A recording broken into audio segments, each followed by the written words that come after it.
Angry Bookworm Radio, stepping out for cigarettes and never coming back. Not as spicy, but definitely as sweet. Just like you. It's false advertising. Yeah. Hey, how you doing? You're sweet and spicy. What's up, and bitch? Spicy. I like it spicy. I like it more spicy than sweet. I like it just the way it is.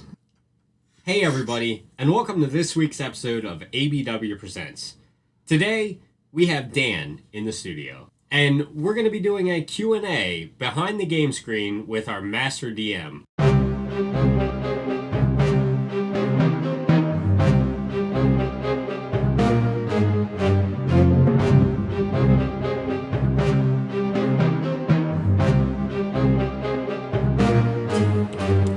I'm going to pull up some questions on the Discord. There's a lot on there. Yeah, there's heaps. I'll be here for banter because I've yet to join in the game on this. You think of some questions. Yeah, I'll be over here. All right. Just thinking away. Well, I guess the good one to get started with was, so what do you think of the new D&D renaissance? Like the kind of, I guess, the reintroduction to pop culture. Like all podcast networks, everyone's got a D&D podcast, everyone's got a D&D network, everyone's got a D&D show. What do you think as a DM? Like, what are your opinions on this? Well, it's phenomenal. I mean, it's something that was very unexpected.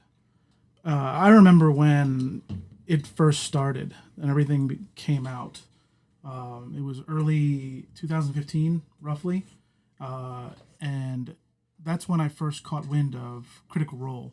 Mm-hmm. And when Critical Role came out, it was kind of like this, oh wow, here's this program of gaming that I've loved for, years, and here it is now in this kind of digestible kind of medium in the YouTube, and just for everyone to see, and then that it just exploded and more, and it's only really recent too.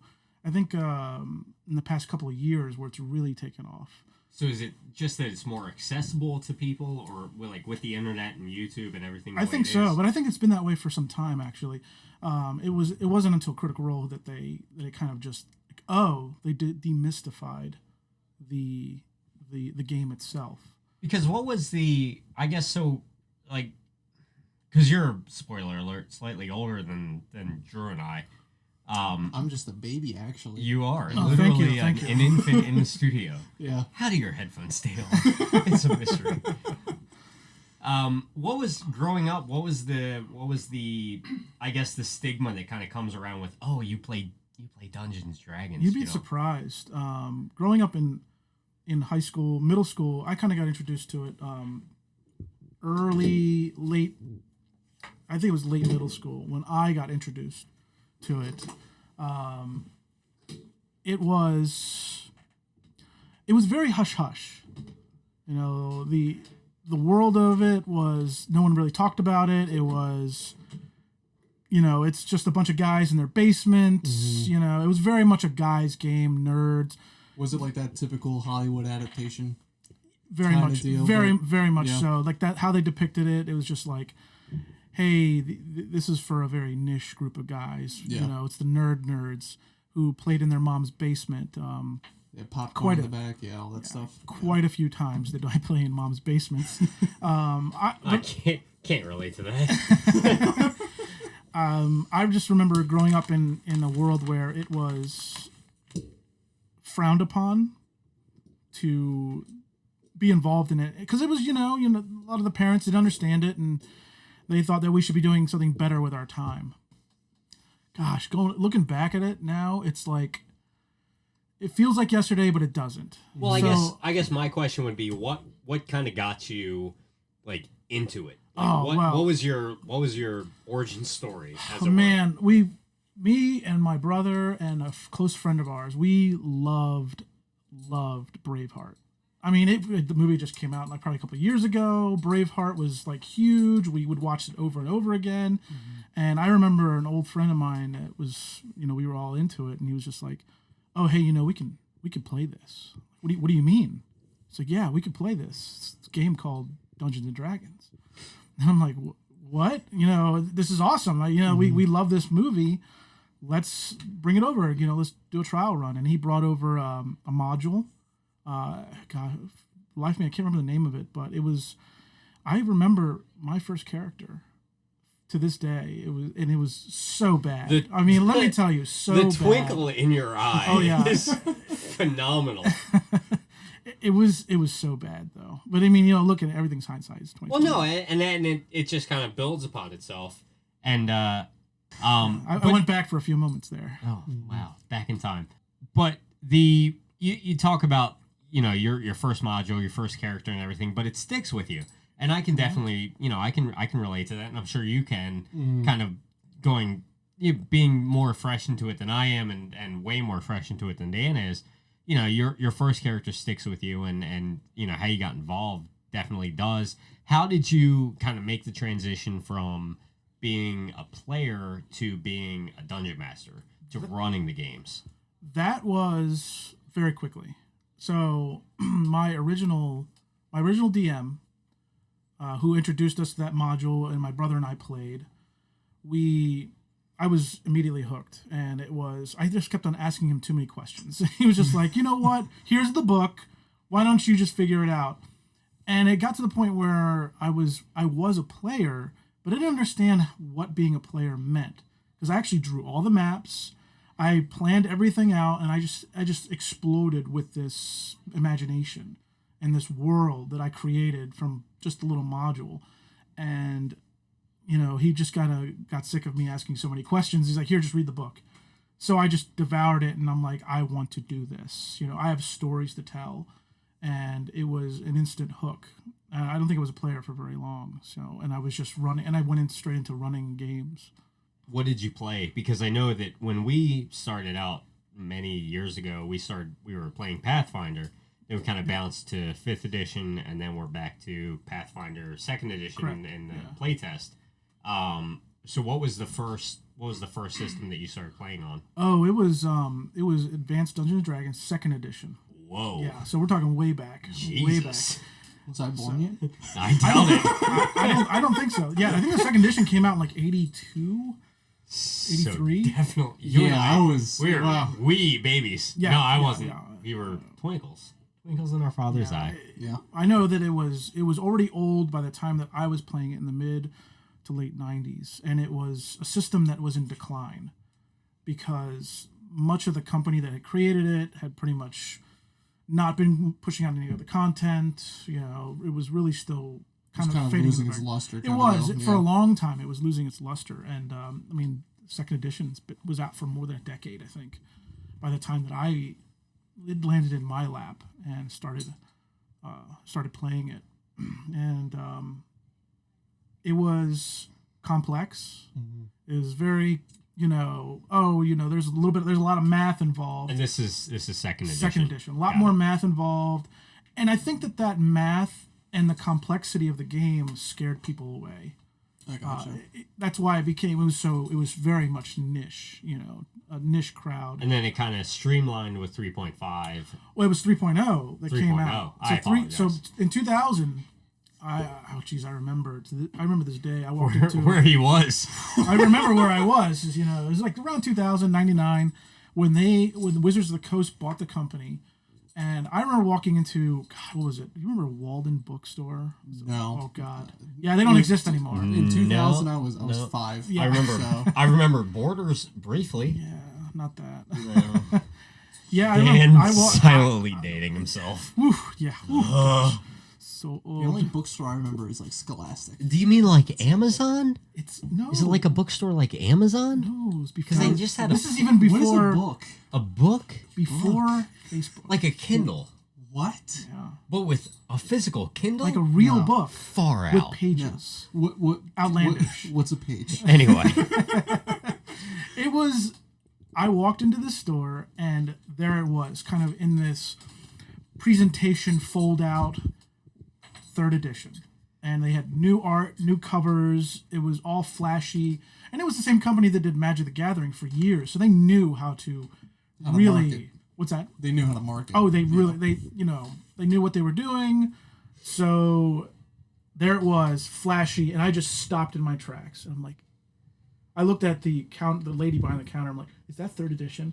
Acting like she would know what the hell I'm talking about. Yeah, no, definitely. It is third edition. She looked at me like with just like I had a third eye growing on my forehead. And I was like, no.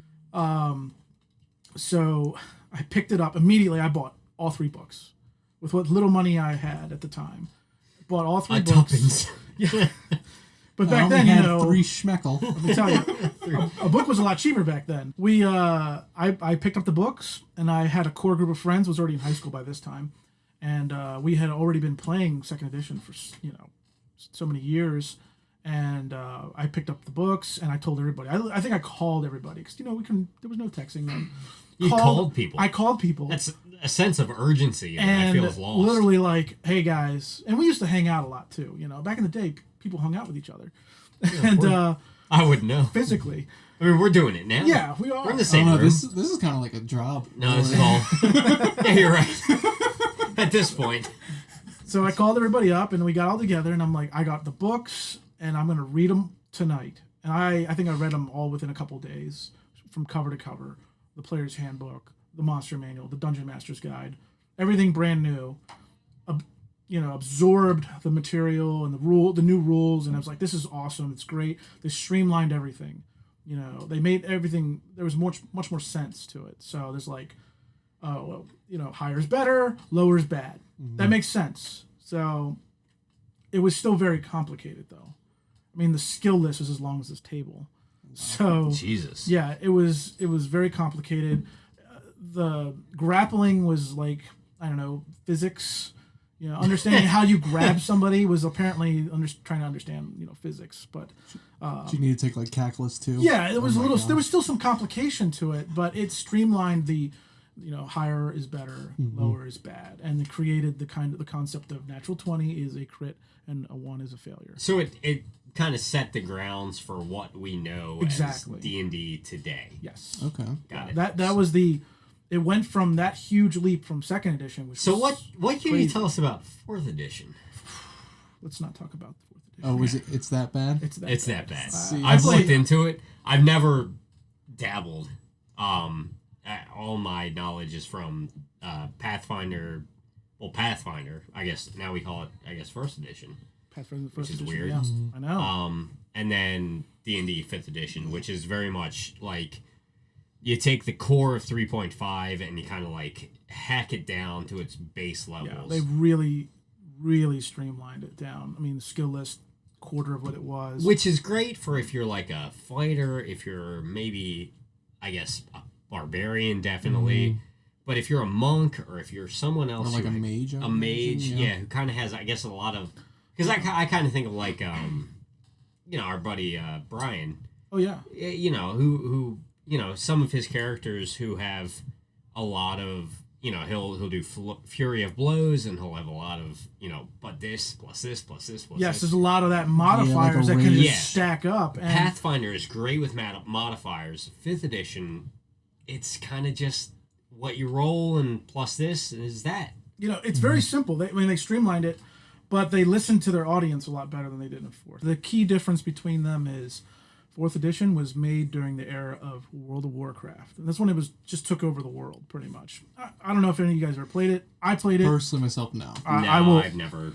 I am totally guilty. I got absorbed from day one. As soon as it came out in 2004, I started playing it, and I was just hooked. So I would imagine you're pretty psyched for Vanilla coming out next month? Not. Really? Okay. Yeah, let me tell you, I'll be honest with you. Once you play... Because I know a lot of people are. What is that? So, like, what is it, Activision Blizzard? Yeah. They're re-releasing the original version of World of Warcraft coming next month, and they called it World of Warcraft Vanilla. Oh. Yeah, back when it was hard, Yeah. They didn't tell you what to do or anything. Yeah, it was a different game back then. But I remember just, I played a lot of World of Warcraft, and I played on RP servers. It was the thing to do. I mean, there was a lot of there's different servers, PvE, PvP, and RP servers, and played a little bit PvE. Then I got into RP and really honed in. And you can get really absorbed, and I did for a while into those worlds, into these crazy storylines, and then meeting people from all over the world and talking, planning. Then I got into running a guild, an RP guild. And that was probably the most stressful thing that I ever did. I played so much World of Warcraft that I got tired of it. After years of playing it and staying up to 1 o'clock in the morning, I was just like, okay, I can't do this anymore. And I wanted to get back to my roots. I wanted to get back to playing tabletop games. And I think I played for a good 4 or 5 years straight when it was just, this is too much, Oh my and God. yeah. But So that World of Warcraft popularity is 4th edition? yeah, that's what propelled. Like you have World of Warcraft dominated culturally everything at that time. It was, seeping into everybody's mindset from 2004 to probably 2008. I'd say like 2009. 10, Yeah, 10 even, 9 and 10. Yeah, it really just dominated the cultural landscape. And everyone was talking about it. Everyone was referencing it. And South Park had the Exactly. famous World of Warcraft episode. And that probably brought it up another notch too. Of course. And so you had this huge cultural phenomenon, successful game that was eating away at tabletop gaming, And I think the Wizards of the Coast at the time were just like, oh God, oh God, oh God, oh God. That's kind of like what they were running on. Like, we got to do something. People love video games. Let's just make our game like World of Warcraft. So I guess that brings us to modern day and 5th edition. So what do you consider kind of the starting point of the Renaissance for D&D? What makes it what takes it from that weird kind of offshoot of pop culture? You got the nerds in the basement playing at their mom's house, to this kind of mainstream, super popular, almost kind of cool aspect of pop culture. I think that, as we stated before, Critical Role demystified it. They demystified. Then there was other great podcasts and shows, live shows like Acquisition Inc. for years that had been doing it beforehand. Yeah. But then you had these group of professional voice actors who were acting silly, really getting into their characters, and they presented it in a very crunchable way. A crunchable way, like a little pop, like it's popcorn. Yeah. This is really enjoyable. No, I like it. Because at least for me, like I didn't know about Critical Role until probably about a couple months ago. Yes. And the only reason why I knew that is because I knew Matt Mercer is a voice actor, and like he was McCree in Overwatch and all that. And I was like, oh, okay, that's he pretty was, cool. wasn't he? He was McCree. McCree. No, that's right. Oh, he does a lot. There's a lot. Yeah. Anime galore. Yes.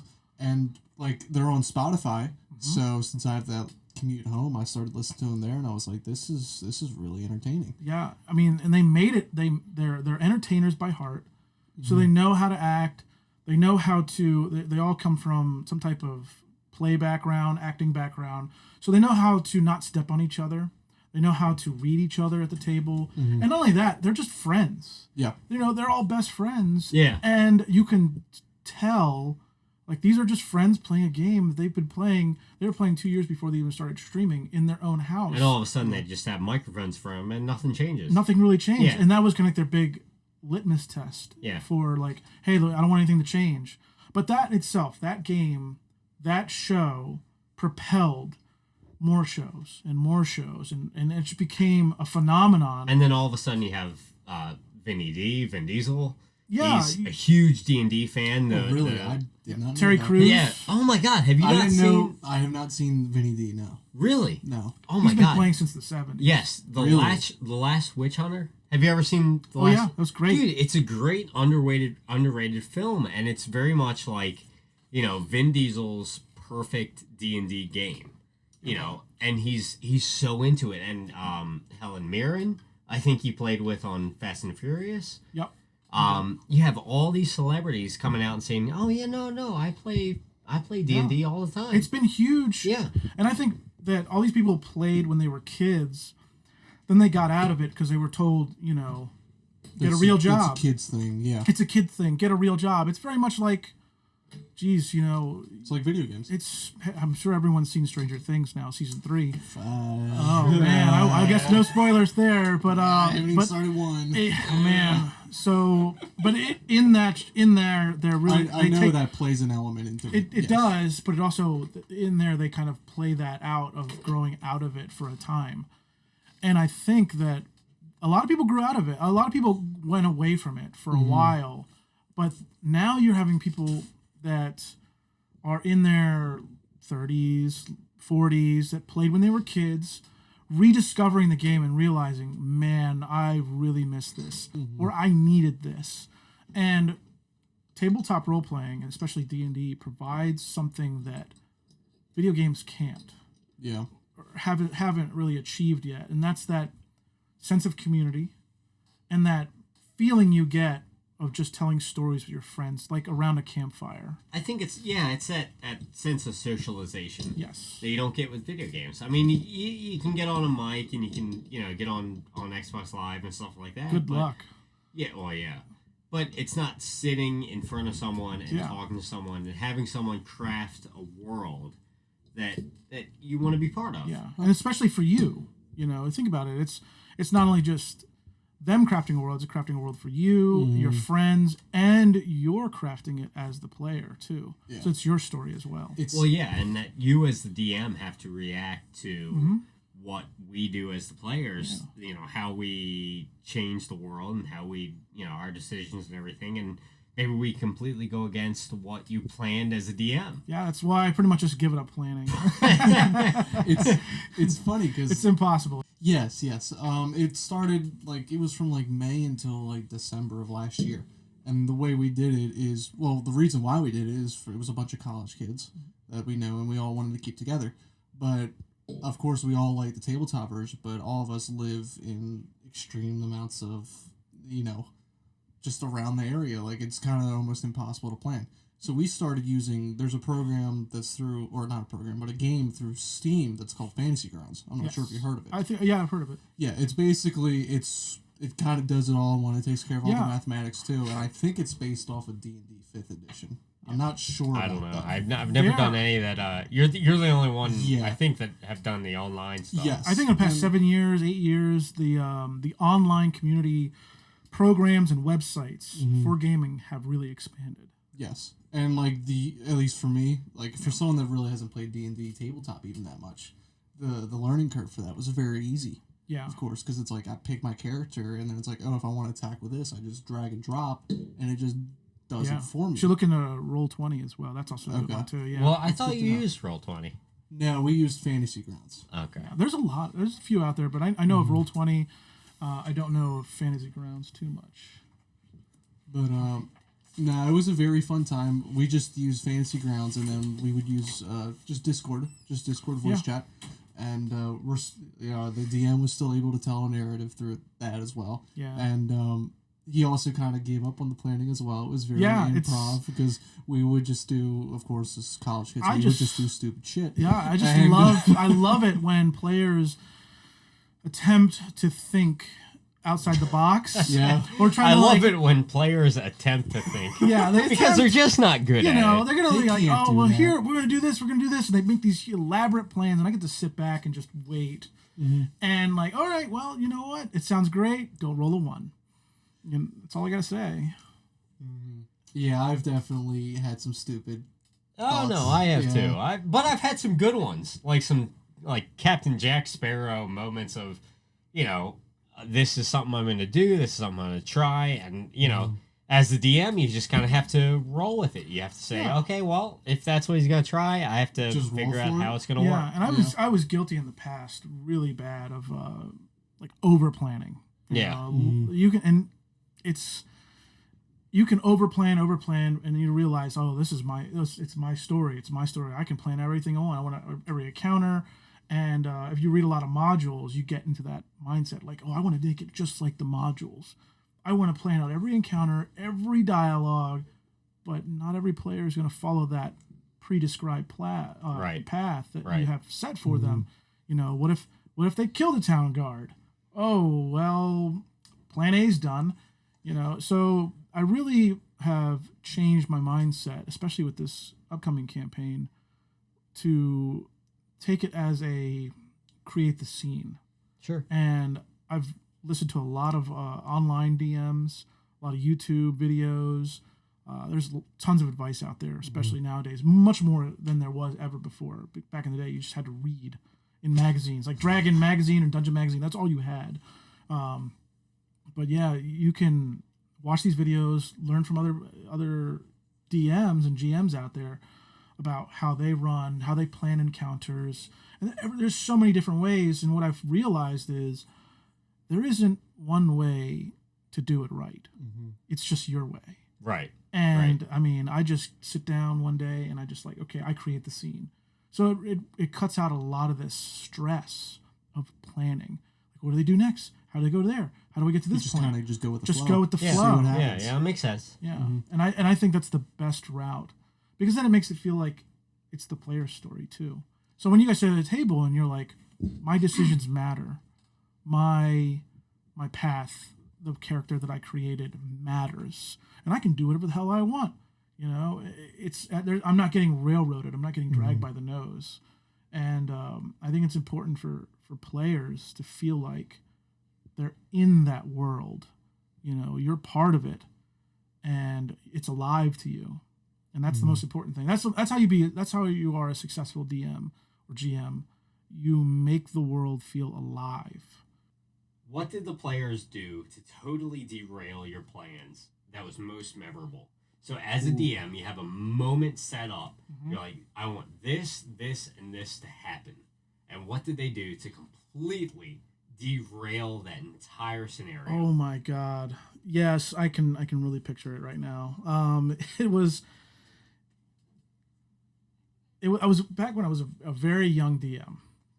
And I really didn't know too much, and I was like, okay, yeah, I had set up this huge encounter with this dragon. It was a big dragon fight, and the players were successful in defeating the dragon. And then one was just like, you know what? I heard that if you defeat a dragon comes flying towards you and becomes your companion. And apparently, I thought that was a good idea. And I was like, I never planned for this, so we'll see what happens. And then, of course, it just goes off the rails because they use the dragon to burn villages and pillage and completely go off the quest that I had planned for them. It was just wild. And it wasn't until later I was like, why did I do that? But that was a wild one. Another one on the Discord. What was your favorite NPC? Oh, man. So I fell into the trap of, this is every DM does this, fell in the trap of that NPC you just love. And it was this paladin that I thought was the coolest thing in the world, and I used him way too much. So much so that he kind of railroaded the party, and it was like I was playing and not the players. But I forgot his name is like Perth.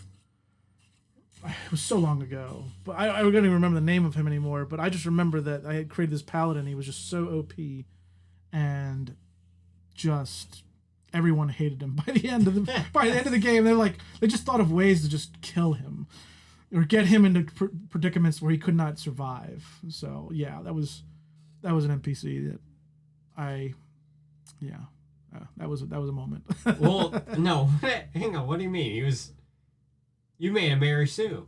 I did make a Mary Sue. I broke my own. It was because of him how I created my no more Mary Sues. That was a bad idea. And, everything's hindsight. And I also learned a lot of lessons, too, from World of Warcraft, where I played with people I couldn't control. Obviously, you never see them. And they have people on there that create these perfect characters. And I'm like, this is just not possible. And it breaks the fun of whatever role-playing you're doing, especially online. And I mean, to go back to like what you were talking about earlier with the online role-playing games and programs and websites that they have out there. Yeah. Back in the day, they had Yahoo Chat. Ooh. That was it. I wanted to go back to this. Yeah. I wanted to go back to this. I was thinking about like, man, I remember Yahoo Chat. And that was where I really flexed my DM muscles. Talents, yeah. With people I never knew. Did you say talons? Talents. Oh. Okay. I mean, if he's got talents, good for him. I thought you then, said talons is like an eagle.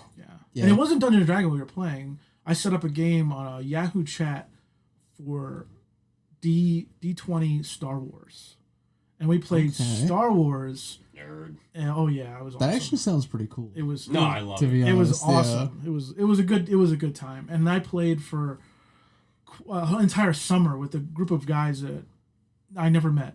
You know, on Yahoo Chat, you have no idea. That was back in the day when the internet was truly, you know, It was in its like infancy. primordial stage. Yeah, it was like you had no idea yeah. who you were talking to, and the group that I was playing with, and I mean there was whole channels devoted to just clicking in and jumping in and playing, and there was like no setup, no prep. It was just a blob of text would show up, and this is this guy's character, and it quickly goes away, and you'd have to like okay, run with that, and you know of course there's always a shortage of DMs. There's always like there's not enough DMs or people that want to run it. Everyone wants to play. Everyone wants to play. But I find DMing to be the most satisfying experience because I get to play all these other characters and the world and set it up and create this scenery for you guys to interact with in a way. Now that brings me to we still get to... Okay, sorry.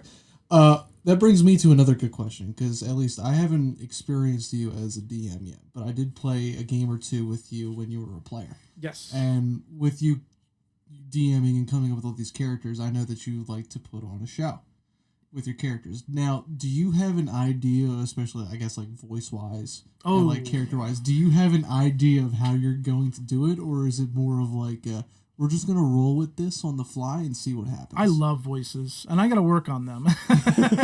It gets really weird because, you know, sometimes you just got to stare in the mirror and just be like, I'm going to make this strange voice, or maybe I don't know what this one is, or, you know. I hope that no one comes in. It's like, this guy's crazy. You know, fortunately, I'm in the privacy of my own home, and it's just Allie there, so... And she looks at me weird too anyway. So, but yeah, voices. I love voices. I like getting inspiration from video games. Okay. Especially like The Witcher, Skyrim. You could watch the numerous amounts of fantasy movies, and to capture those unique accents and voices. I try to portray that and think about how a character talks and how they present themselves. And really, the NPCs are just like a couple lines is all you need. It's like, okay, this person is either hunchback or they have a nasally voice, or, you know, they're very low. Be kind of lethargic, you know, a little bit, hey man, what's going on, you know? Yeah, you know, just hanging in there. Down, you know, it is what it is. You got to practice on, you know, changing the inflection of your voice, you know, just getting you up or down. I don't do it as much as I used to. You know, I really want to get back into it. And I've developed a few NPCs. I'm making core NPCs for each group. Onesie, twosies, but then I've democratized the NPC creation process. Democratized? I loved it. That's a nice word. I like it. Wow. I gave it to the players. Put that in the jar for the $5 words. Drop it in right there. Jesus. I gave it to the players to create unique NPCs because, I mean, more brains are better than one. Yeah. And I am really stoked to play some of these NPCs that have been sent to me. They are fascinating. And I think one of my favorites, my buddy Chestnut gave me one of my favorites that I want to play. And it'll be a character specific. It was specific, too. He wanted this NPC to go somewhere.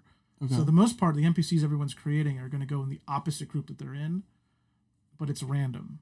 You know, okay. You don't know which group. You know, it's just going to appear in either one or the other. It's like picking it out of the hat kind of deal. Exactly. So, but this guy, I mean, my buddy Chestnut created this guy that he wants it for the Dark Spears, and it's like going to fit. Because I told him, it's like, oh yeah, the Dark Spears are like the Expendables.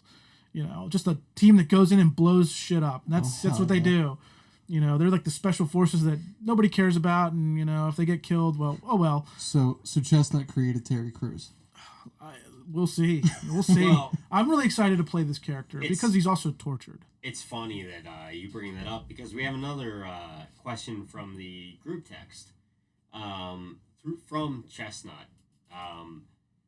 What is the airspeed velocity of an African sparrow? Oh man. I don't know where this Light is going. also wants to know carrying a coconut or not. Okay, well, let's calculate that for a second here. Yeah, you want to take a minute? Let's go ahead and let's do break out the that. 1 sec. calculator. Okay, I first we feel got like this is a reference that I don't understand. It's Monty Python. Really? Monty Python. Okay. Go home and What watch is it? Netflix. God, my God, you're young. Yeah, I am young. I'm Let's sorry. see here. Let's go. Let's coefficient weight of a sparrow, African sparrow. Okay, 16. Yeah, all right. Carry that one. Divided by 2. It's I don't fucking know. He doesn't fucking know. All right, and if I can just plug Chestnut's. If I can just plug Chestnut's first annual Area 51 5K Run for Fun, September 20th, 2019. They can't stop us all. Naruto running. He really wanted me to plug that. Oh, yeah. On the group text. But listen, Naruto running is already proven. I've People heard- dodge all the bullets. I've heard that the scientists have regrettably said it helps you run faster. We're going to It's be, terrible.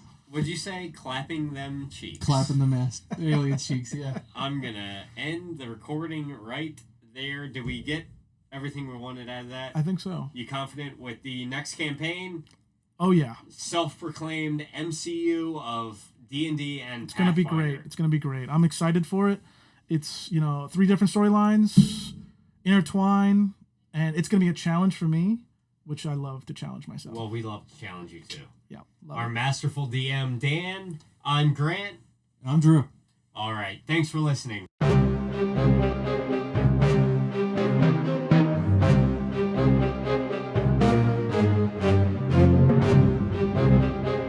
Thanks for listening. If you think this show is worth at least $1, please donate to us on Patreon. Visit us online at angrybookworm.com and click Support Our Nonsense. Also, don't forget to subscribe to our Instagram, Twitter, and newsletter to stay up to date on everything happening at Angry Bookworm Radio.